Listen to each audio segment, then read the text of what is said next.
Hello everyone, my name is Victor Röman, and today I'm here to talk about the latest environment I had a chance to work on, World of Warcraft's Orgrimmar. I've played this game for more hours than I can count when I was in my teens, and is what got me into working with 3D. Being able to give it a proper homage was an opportunity that I just couldn't let pass. Is that Orgrimmar? The goal of this video is to give you a broader overview of how this project was made. Oh my what god. the challenges were, and why working on environments that speak to you on a personal level truly matters. What the fuck?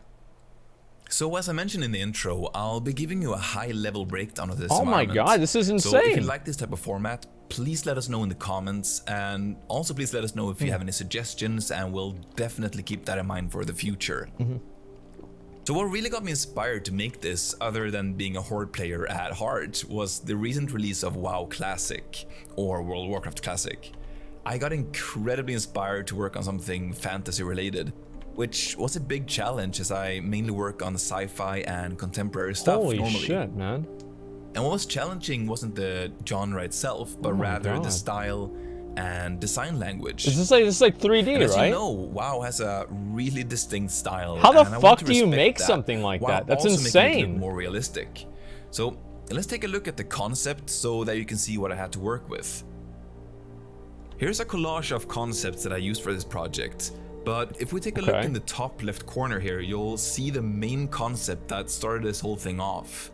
And I absolutely love it, and it truly feels like Orgrimmar. Yeah, this is incredible. But it's very basic and bare bones. The structural elements are very chunky and stylized, just like the game itself. But that wasn't gonna give me all the information that I needed, so I had to look for more concepts. Now it's easier said than done though. I had to grab some screenshots from in-game, but those were obviously also very stylized. They did provide me with some context and information regarding to the terrain and the materials. I wonder how this compares to the cinematic. What I did then was that's what I'm kind of curious about. At fan art. Because I saw this picture before a long time ago, not a long time ago, but like maybe like 4 or 5 days ago, whenever it came out, and I actually thought that it was a picture of the cinematic from whenever the thing came out, and so this is completely different. And shots from the Warcraft movie. And Orgrimmar isn't in that one, but there's a lot of shots of orcish architecture, which I relied quite heavily on. And then, about 3/4 or 75% into the project, the latest cinematic from World of Warcraft was released, and they actually showed Orgrimmar in that one. And it was incredible to see just how many similarities there are between my version and their version. I think we used the same concept. It seems that way. I wanted to keep the layout of the original concept with the roads and the paths and so on, and that I also wanted to do a really early version of it before Durotar, the area in which Orgrimmar is, was transformed by years of being trampled and built upon. Holy shit. So a bit more lush, meaning some more dead trees and so on, and rugged, in other words. Going back to the style for a moment. This was the part of the production that gave me the hardest time, actually. I wanted to retain the WoW aesthetic, but without having the assets look hand-painted and too diffuse heavy. That's what I think is really hard. It's like WoW has like a very specific, like, photoreal. a way it looks. And you can see what I mean by looking at the screen here. So what I ended up doing was something in between. I decided to aim for a painterly look, as in the general composition, the lighting, and the grading, instead of having the assets themselves looking painterly. I ended up looking at Renaissance paintings, as they generally have a lot of motion and drama in them. And also there's a lot of shit going on, is what they're saying. Fit the scene really well. And as you can see here in the construction time-lapse, I hit the composition of the concept really early on, and the architecture and shapes evolved from their original design more towards a realistic style, with a high level of exaggeration and strong design language. Scale was also a really tricky aspect, because the wall is huge, but having it look the part wasn't easy. I decided to work with the wooden elements in the original design and create scaffolding, which not only helps with scale, but also helps tell the story I wanted to tell about this being a really early version of Orgrimmar, still being built. What the fuck? If we focus in a bit on the towers here, which... Like, the crazy part about it is, like, right here. You look at this picture. This is like one gray wall connected to a gray tower. And then somehow that turns into this massive fucking thing. And to me, like, that's what's so impressive about the whole thing is like the whole growth of the project. I mean, that's actually retail. I don't know about retail, but like in general, it's just fucking amazing. I think this is awesome. Holy shit, man. Yeah, this is really impressive. I'll say that for sure. This is fucking awesome. I think is a great example of the evolution of the style that I landed on. You can see how I really tried to push the shapes hard. And this is something that I really struggle with and that I'm trying to get better at. It's so important to turn things up to 11 initially, which then lets you dial it back as needed instead of the other way around, because it's so much easier to remove than it is to add. And this bit me a bit in the behind as I had to do a lot of iterations before I got happy with them. Jesus Christ. And each iteration being more exaggerated than the previous one. I think Orgrimmar is like very, yeah, there's a lot of shit going on with it, because it's like made out of wood and everything. In this composition, which is backlit, wait, you're telling me this turned into Orgrimmar? Recognizable shapes. It was incredible. Imagine, like, this is the castle, and all right, let's start on it. Now we've got this thing right here. Now this, after a while, is going to turn into, you know, the tower for, you know, the main city. And it's made out of shit and mud. Well, Orgrimmar is a shithole. I mean, you're right about that. Of course it is. Yeah, it's a complete fucking shithole. Watched videos 20 minutes ago. I just think the whole thing looks really, really fucking cool, man. Like, the whole thing is just, it's really impressive to me to see, like, how much work and time they've put into it. I really, really do like it a lot. Guys, by the way, I think they're all down here now. They're not even up at the top. Let me go over here and keep going. Sorry, I had to pause that real quick. Okay. Important to work with silhouettes and positive shapes. You'll have to excuse my poor attempt at drawing. I'm a 3D artist for a reason. Yeah, I can see that. What I'm showing here is shit. an example of positive shapes, or the silhouette, if you will. It's easy to get lost in the negative details, or the details within the positive shapes.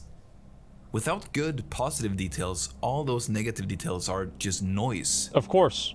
Of course they are. These two Absolutely. examples. Very true. And I think we can all agree that the one on the right side is the more recognizable shape.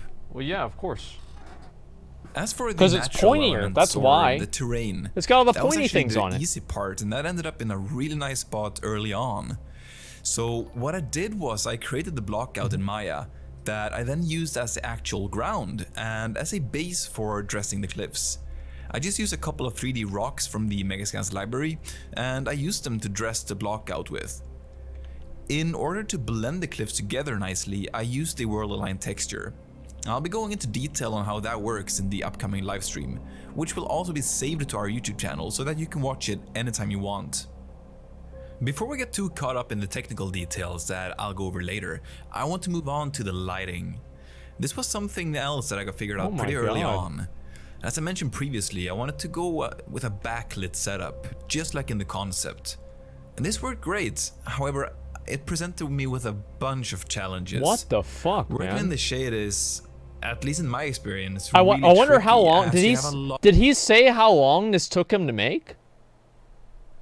That's what's so crazy about this whole thing. Like, holy fuck, man. This is insane. lot less light to work with, which goes without saying. One of the challenges was separation, and there are several things that I wanted to stand out, such as the huts, towers, the road, fences, and so on. And I did play with the idea of actually rotating the sun, I see. so that would be hitting the gate instead. It just didn't have the same dramatic effect though, as you can see. Instead, what I did was I started using fill lights, both to do light painting with colors, but also to cast some fake sunlights onto certain parts, such as rim lights on the towers, the roofs, some extra light on the road, and so on. I also tinted the skylight a bit to an orange color to have it simulate the effect of the sun bouncing light on the sandy ground. Overall, the creative process was really iterative for this project, and I made a lot of decisions and changes along the way. You can see some of the changes I made on screen here for things like the towers going from more of a masonry heavy style to more of a timber heavy construction. This decision really started a chain reaction, causing me to rethink all the architecture really. Holy shit. And when working with environments, regardless of scale, I Goddamn. always recommend documenting progress shots continuously.